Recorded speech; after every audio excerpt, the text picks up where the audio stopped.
This is the Phylanice Nashe Experience podcast. Hello, world, and welcome to the Phylanice Nashe Experience podcast, a new audio series of lighthearted and sometimes third eye opening conversations on a variety of topics from the African American perspective. I am your host, Phylanice Nashe. Welcome. And on this episode, we are talking about a series of empowerment and execution to get you moving. And our guest today is a wonderful, wonderful woman in the area of STEM. She's an industrial engineer, an award-winning author and vision strategist who is passionate about empowering and developing and driving people to perform at their highest level of productivity. She's also an advocate for women in leadership and in the area of STEM. And she has two new books that are coming out, one called Leading with Feet, Making Intentional Steps to Live Out Your Best, which is the deluxe edition. And then the second is Roadmap to Success, moving from the 95 who fail to the 5 who succeed. So let's give a warm Phylanice Nashe Experience welcome to Charelle Lans. Woo! Hey. Thank you so much for having me. Oh, absolutely. We're happy that you were on the show. So, first topic that I've been discussing with my guests since around April has been COVID and the pandemic and how you're doing during the pandemic, both professionally and personally, and any ways that you've had to pivot in either arena to kind of keep things flowing and moving. Yeah, so COVID has honestly been a blessing for us in disguise. And I say that because when we started off the journey with COVID, I had this experience where I was starting to kind of panic with all of the news. You're hearing about this, you're hearing about that, thinking about just everything. But for me, see, my snowball started long before COVID. Okay. I mean, I was just dealing with a season of loss, to say. But coming out of that, COVID, and so let me back up. As a strategist, what I do is I help people do exactly that: pivot, change, identify shifts, and identify the silver lining in things. And so when COVID hit, I mean, we kicked it into high gear. We were already moving that way with putting our trainings and curriculum online. And so it just kind of catapulted it. Secondly, from a professional perspective, it was an opportunity to help people who were trying to find a way through economically, create the right strategic or business continuity planning. So from a business perspective, those things took place and they were good. From a personal perspective, again, it's been a blessing just because there's been an opportunity to create deeper depth with family, with people who are loved or our loved ones. And so that's been the good side of it. We had, a couple of losses, and that's never a good feeling. Right. But I know that they're no longer suffering. And so, we celebrate their life. Well, I have truly send my condolences for your personal losses during COVID. Is just, we have not experienced that here, thankfully, but so many people have, and I hope that people realize that this is real and continue to take those precautions until we move to an arena where it's in the background like flu, and we have some kind of vaccine or something that we can lean upon. So you and I just recently met, and I actually was a guest on your show with Lee Millette, the Women with Grit series. And that is an awesome, awesome series. So we'll talk about that pretty soon. But I just wanted to ask you, you guys asked me to give a minute or two about who I am, and your background and your bio is so rich. You are involved in many, many, many things, in addition to being an entrepreneur, but you're also encouraging and helping the next generation of women in STEM and young ladies come through. So just in a minute or two, just kind of tell us who is Charelle, and how did you get into engineering and the coaching space? Yeah. So in a short blurb, Charelle, I am a woman of God who truly believes in cultivating loved limitless leaders. And what that means to me is I guess from very young, it's always been about helping people live their best, give their best, be their best self. I truly believe that when we're able to do that, we can do what Les Brown and even Dr. Miles Monroe says is rob the grave. And that is helping people really cultivate the space that they're in. My journey to industrial engineering is a technical, physical representation of who I am. So by that, I worked to help companies build multi-million-dollar, billion-dollar empires. And by doing that, that has been identifying the strategy, the resources. You say you have a vision, and my mind goes to work with, okay, how do we make this come to life in the best, most effective way, cost efficient, et cetera.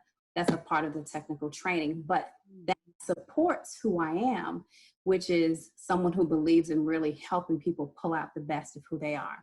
So I grew up in a single parent household in Miami. I was the, they used to call me 305. 305, that's right. I was the black swan, meaning I was, the sore thumb, the one that stuck out, lanky, long. I mean, picked on the darkest in the family or whatnot. But at a very young age, I learned to just become comfortable in my skin. It took a journey, don't get me wrong. But in doing so, I recognized that if God allowed me to be who I am and experience the things that I did, that it was for a reason. Because I believe that people who, like the more challenges that you face, obviously, God has confidence in you being able to overcome those challenges. And so for me, it's been through the journey of industrial engineering. Typically, I've been the one and only in many settings. So I think who I was from young, finding comfort in that, helped me to do that for other organizations and such. And so my aim is to really help people see the blessing that they are, the gift that they are, and help to inspire them so that they can move into cultivating whatever that is. Awesome. That is awesome. I can that whole perspective that you talked about and helping people jumps out off of your bio. Like I can see that all throughout. And so let's talk a little bit about what you have called the Empowerment and Execution series and how that kind of ties into these two new books, because that's what I really want to highlight today are these publishings that you have coming out. What's the premise behind them, and what are we to gain from this series and these books? Yes, so thank you for asking that. So the Empowerment and Execution series, the reason why I put these two together is because, one, like you said, Phylanice, we're coming out of COVID. A lot of people are feeling burdened. There's so much, it's such an air of heaviness, right? Mm-hmm. When you have this air of heaviness, it becomes very difficult to see a way through. And when we're really resilient, the ability, the desire to push and charge through sometimes just requires you to get moving. So the first book, which is in this series, is Leading with Feet, and it's all about empowerment. In that story, I give an analogy of myself and actually how it was to go through doing a half marathon, for example. Mm-hmm. But I truly believe that when we get out of our own way, we can help to push things out. And so one of the things that I always say is that our self-demise mentality cripples our ability to succeed. And what that basically means is sometimes when we kind of tell ourselves no, we don't give ourselves a real opportunity to really push through. So the first book is all about really helping people cultivate their gifts so that they can get moving and push. The second book is on execution. So once you've got the feel good, once you have kind of come into a space where you recognize that you are worth it, that you can do it and actually move into it, people usually get stuck in the what's next or the now what. And so it's great to feel good, but I'm really big on making things happen practically and putting it in such a way that you can take steps to really see a difference, chart the difference, and know that you're making, critical steps. So putting the two together to me just felt like the right combination. Right now, we need to be motivated, inspired, and recognize that, yes, in spite of everything that's going on, that you have a purpose, you're here, you're gifted and talented, and the world needs what you have to give. And then the second part is, this is now how you go and cultivate what you have just come into the awareness of. So when you started out on this, started out talking about or kind of cultivating this series, did you have two books in mind at the forefront, or were you only working on one and then the other one just kind of blossomed on its own? So they were not together. I will say that. I started Leading with Feet. The journey of Leading with Feet started back in 2012, and the first book was released in 2017. And Leading with Feet was, it was a labor of love, but it was really at a time when I needed to put it out there. And I kind of talk about that in the book. I'll give you a little bit later. But the second book, which is based around core principles that I gained as an industrial engineer working in corporate and helping these big businesses succeed.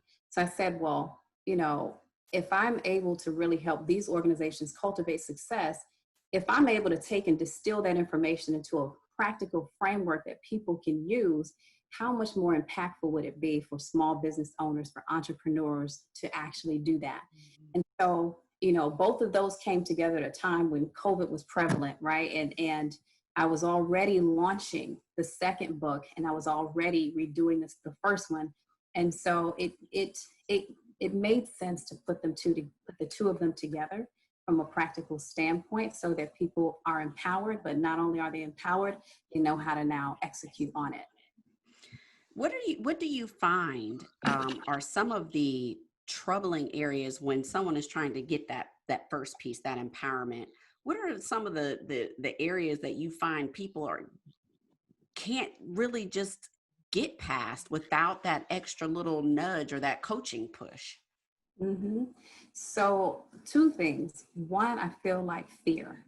Fear is so big, but fear and faith, you know, are both exist in that mental, emotional space. You can't touch either of them. You can't touch fear. You can't touch faith. Fear is accepting demise even before anything happens. It's assessing the possibilities and saying this will not make it because. And a lot of the times I feel like as an adult and as we grow, we get out of dreaming as kids do, and we get into the practical application of what the five senses say we can and cannot do. Because of that, we tell ourselves no without ever giving ourselves an opportunity to even say yes. And so fear, I think, is what hinders a lot of people from even getting started or getting moving, because they're like, well, what if this happens, or what if that happens? And we assess all of the what ifs and say no, as opposed to, but what if it flies? What if it does succeed? What if I am successful? What if I am able to manifest what God put me here for? So, and those things I think are really what really minimize people's ability to even get going with the first step. Then the second is, sometimes when you're dealing with something that's mental, it feels difficult to understand where to start. And because there's no starter in, whereas, say, for instance, if you're dealing with a process, you've got a race, right? You got a finite start and a finite end. You know when you start, you know when you end, you know where to start, you know where to end. It's difficult when you're dealing with something that is abstract to find the way of where to start and where to end. But if you're able to take the same concept as you would when you were doing a race to identify your start and end, you're able to get there faster and better. And that's what, you know, I help the reader through, is to identify where to start, where to end, and how to make it through, regardless of what the issue, regardless of what it is. So moving into the execution piece, how do you encourage, or how do you help people structure from moving from that thought? You said now it's the now what, right? So how do we get into that activation stage? I think there's five core tenets of it. And this is kind of what we go through in the book. In the actual roadmap, we take them through 5 core areas. The first area, now you've kind of gotten past fear, you know how to put action steps together, you've gotten out of the pit, and you are now ready to move into the next space. doing the work of really understanding why that goal, that objective, that reason, that rationale is important to you is so important. Unfortunately, most people don't do the work because it's difficult work, right? And I always say, ask yourself, we start at this place and it gets uncomfortable. I always tell my clients, listen, I ask a lot of questions. I ask questions not to be nosy, but to really help you with the realization. I'm simply there to help you, but you come about the realization of your own. And so we start with really helping them dig into why. The why is so important because it grounds you to the reason that that goal or that objective or that purpose is so important and impactful. And that why is so important when you go through the seasons of lull or those valley moments when it's very difficult and no one's there to cheer you on and you're the only person doing the grunt work and just kind of pushing through. Having that strong core connection to that why will keep you anchored to it. And that's really what you need. So once we delve into the why, then we delve into sight. Having vision and knowing where you're going from a long-term perspective helps you to create intentional steps to get there. Then the roadmap becomes easy. After those two core components and the work is done, then being able to develop the right structure for how you get done, being disciplined, right? Because you can have a desire, but a desire without discipline, doesn't happen. You have to be disciplined in your approach and in your goals in order to manifest them. And then we take them through a couple of other core beliefs as well as it relates to making sure that they have the right frequency and cadence and things of that nature. So I get really practical so that you can really walk through it and do it. And there are exercises and there is a workbook companion. Yeah, that was going to be my next question. It sounds very detailed, and this has to be recorded someplace. So is there a workbook as well that goes along with the program? There is, yes. So the workbook companion is one that, and literally like what you said, it's separate from the book. You can buy the book and not the workbook and still do the work on some scratch paper, however way you best you decide you want to do so. But the actual workbook, yes, is available to those. And I strongly suggest that you get it because you're going to want to. Once you do the assessment, you're going to want to. And I'm sure it's better than taking a scratch piece of paper because it sounds like it's guided, like you're guiding them down. You need to fill in these areas based on your analysis of where you are. That's right. So talk to me about the title of the subtitle of the second book, where it says moving from the 95 who fail to the 5 who succeed. Like I looked at that multiple times and I'm like, how do we just drop that 95 and just take 5? Like talk to us about that. There's a lot of depth behind what that means. Okay. First layer of depth, when we talk about the system, and it's the roadmap to success. The first principle talks about how 95% of organizations or businesses or people can tell you what they do. They can't tell you why they do it. They don't know the depth. 95. Then you have 65% who actually might have a strategy in place. Most small businesses, entrepreneurs tap out after that 65% because the rest of that, they are the work on and in the business. Then there's 35% who actually have structure in place. And by structure, that is how work gets done, who does what, etc. 15% actually have systems, which leads you to 5% who are actually able to sustain.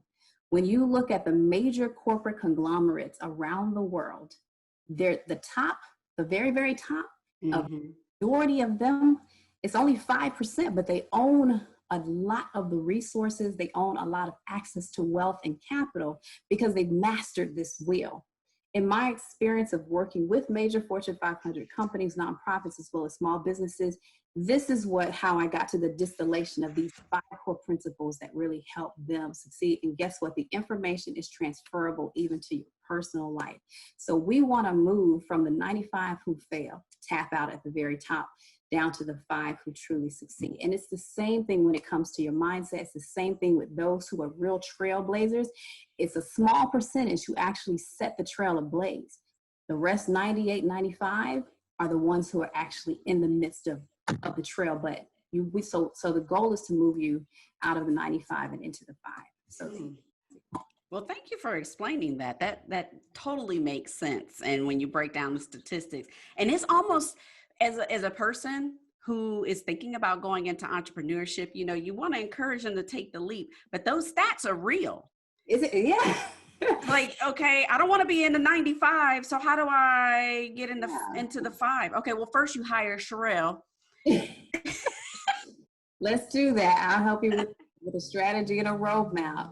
But what you said, Phylanice, is so it's relevant and it's real. But I don't feel that we do enough of the conversation up front before the decision is made. And unfortunately, when it doesn't happen up front, there becomes mental issues and then emotional and then psychological, then communities are affected, kids are affected. And my goal is to get ahead of that curve so that we can make the best decisions up front and go into it with open awareness. So yeah.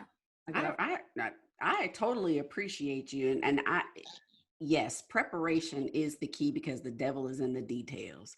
Right. So, you know, that makes all the sense in the world. Before we start wrapping up, I do want to ask about one more thing. Your quote, your bend is necessary for your bounce. What does that mean? The bend of life. So I think everyone wants the mountaintop experience. Everyone wants to be the glory, to have all of these things, but no one wants to bend. The laws of physics show that bending is necessary before you bounce. There's opposite action before reaction. And the same thing is recognizing that in life, that there are moments where it feels uncomfortable, but that's where the depth, the character takes place. That's where that building takes place. So like you talked about the lull of kind of like, we can look at COVID as an example, right? We're in this bend space where it's uncomfortable, where the world is changing, where things feel like the controls that we once had are no longer there. It's the time to identify, how do we come out of this? How do we continue to move and build and grow with what we have? Change is always like that. And so the quote, as it relates to your bend is necessary for your bounce, is recognizing that when the muscles are working their most is typically when you're facing that resistance, but coming out of it, you'll be so much better. And the farther you bend, the higher you bounce, as long as you choose not to break in the bend. That's the other aspect of it. And so business is the same thing. A lot of people join and jump into businesses thinking that it will immediately sell, but you have to build it. You have to work at it to, you know, put in the time, the hours, the grit, recognizing that it is a process. And I don't think I've ever launched a product that didn't at first. You have to make investment, then you go down before you eventually spring back out. The spring back does happen, but a lot of people tap out at the bottom. Mm-hmm. So true. So true. But they have you to help them come back to the top.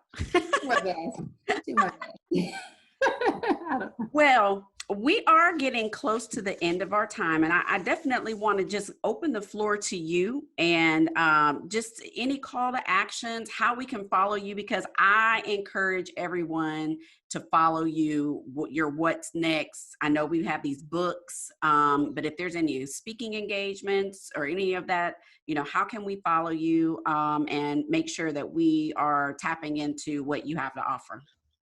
Thank you so much for that. So we have the weekly Women with Grit, as you mentioned, with where we celebrate the success of amazing women. We were so honored to have you, Phylanice, on there. It was my pleasure. Yes, and so we still have that. People can still check that out as well online.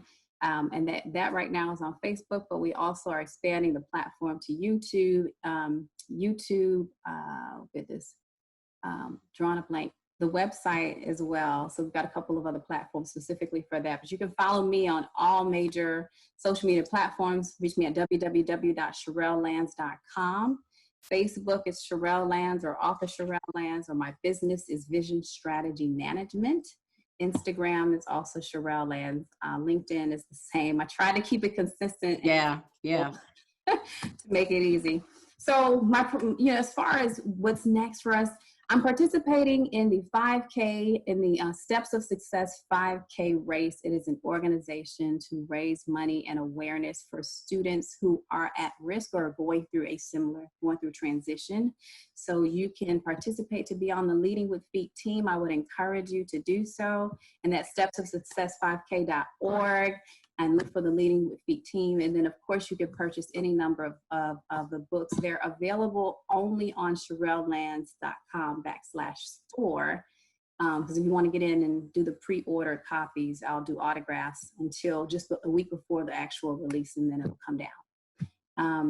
Otherwise, yes, I'll keep you posted with speaking engagements. We've got a retreat coming up in October, a lot of stuff. So please, if you just follow me on Charelle Lans and you'll be in the know. Awesome. I encourage everyone to follow Charelle because I feel everything that you said. It makes me want to go ahead and start outlining a book or something. Okay, now I'll hold you to it, Phyllis. Yeah, absolutely. I need someone to make me accountable. Otherwise, I'll fall off. So everyone, again, all of the show notes, all of Charelle's social media handles will be in the show notes on the website. Charelle, thank you so much for taking the time to be on the Phylanice Nashe Experience. I know someone's going to take something away and buy a couple of books as well. Awesome. Well, thank you for having me. Thank you so much. So I want to make sure that everyone follows the show, Apple Podcasts, Google Podcasts, and Spotify. Subscribe, rate, and comment. We just dropped our channel on YouTube, the Phylanice Nashe Experience podcast channel. So all of these audios are being recorded video. So we'll have the videos on YouTube same day that the podcast drops. Follow me on social media, Phylanice Nashe, at all social media, Instagram, Facebook, and LinkedIn. And I just want to encourage everyone to make sure that you vote during this next election. It is critical. We need all of your votes. So make sure you are registered. And then during this time of COVID, I just want to encourage everyone to wear your masks, socially distance, keep those hands washed, stay safe, stay well. Peace.